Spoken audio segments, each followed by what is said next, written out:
Salut YouTube, on se retrouve aujourd'hui pour la présentation de ce Glock 30 Gen 4. Allez, suivez-moi.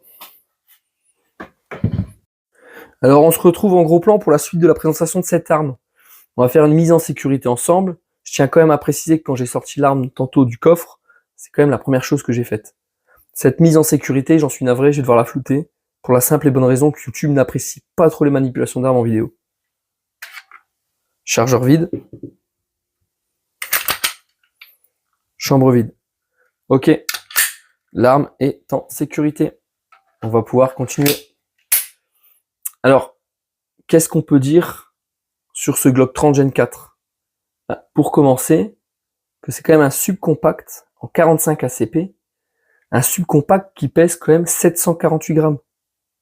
Là où le Glock 17, lui, en pèse 625.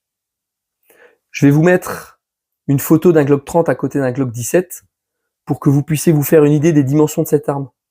Malgré tout, je vais vous les donner. Une longueur totale de 175 mm pour une épaisseur de 31 mm et une hauteur de 120. Une dernière mesure que je peux vous donner, c'est celle de son canon. 96 mm. Alors, c'est un Gen 4. Ça veut dire qu'on a le choix. On peut choisir de mettre l'arrêtoir de chargeur pour droitier ou pour gaucher. Dans mon cas, je l'ai positionné pour gaucher.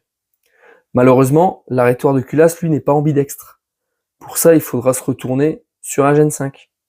Alors, ceci n'est pas l'arrêtoir de culasse d'origine.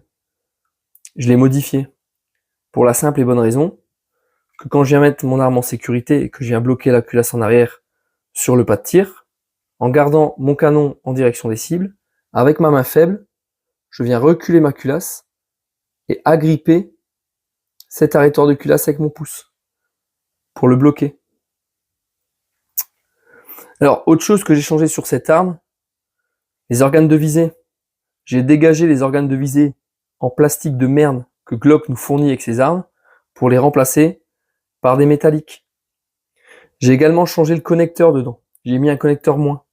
J'ai vu qu'il était possible de changer un petit ressort à l'arrière. Je ne sais pas si certains d'entre vous l'ont fait. Si oui, est-ce que ça vaut le coup? Dites-le moi en commentaire, ça m'intéresse. Alors, un autre gros point fort de cette arme, c'est son chargeur. Parce que oui, c'est un subcompact en 45 ACP, mais qui peut quand même contenir 10 munitions dans le chargeur, plus une en chambre. Ça nous donne quand même 11 coups. Pour les dimensions de l'arme et son calibre, c'est quand même vraiment pas mal. Alors, quand vous allez acheter, si jamais vous envisagez d'acheter cette arme, ce Glock 30, vous allez le recevoir avec son chargeur, un chargeur supplémentaire, une chargette, des backstraps, qui seront fixés sur ce petit support où on retrouve le chasse-goupille.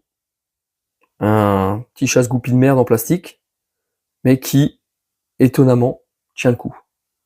Alors, on retrouvera également un écouvillon de nettoyage, qui, malheureusement, n'est pas là, ainsi qu'un mode d'emploi en français. Le tout dans une belle petite valise Glock, qui, je trouve dommage, n'a pas de petit trou pour mettre un cadenas. Bon, c'est comme ça, fallait bien trouver un défaut quelque part.